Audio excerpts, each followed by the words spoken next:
கர்த்தருக்கு அன்பான பிள்ளைகளே, இப்போ இன்றைக்கான வீடியோ என்ன பார்க்க போனோம்னா, இப்போது ஒரு சி மேஜர் வாசிக்க சொன்னோம். இப்போ சி மேஜர் வாசிக்கணும்னா இப்போ நாம எடுத்தோம்னா சி எஃப் ஜி நம்ம இப்படி தான் வாசிப்போம்.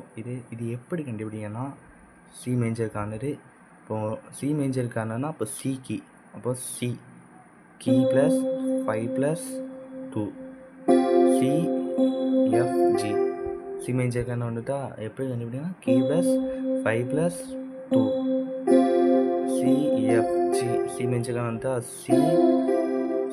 மாற்றி பிடிச்சேன் சி எஃப் ஜி. இப்போ மைனர்னா கீ ப்ளஸ் 5 ப்ளஸ் 2 மைனர்னா key plus 5 plus 2 C minor F minor G.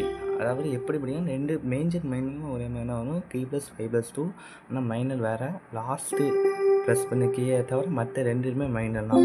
அப்போது சி மைனர், அப்போ எஃப் மைனர் ஜி மைனர் கிடையாது. மாதிரினா டி கார்டுனாலும் கீ ப்ளஸ் 5 ப்ளஸ் 2. இப்போ சொன்னோம்னா இந்த ஸ்டெப் மாதிரினா நீங்கள் வாசிச்சு வாங்க. கர்த்தர் உங்களை ஆசீர்வதிப்பாங்க. மேலும் உங்களை பலப்படுத்துவாங்க. கர்த்தர் உங்களோட இருப்பாராக. கர்த்தர் வழி நடத்துவாராக. ஆமென்.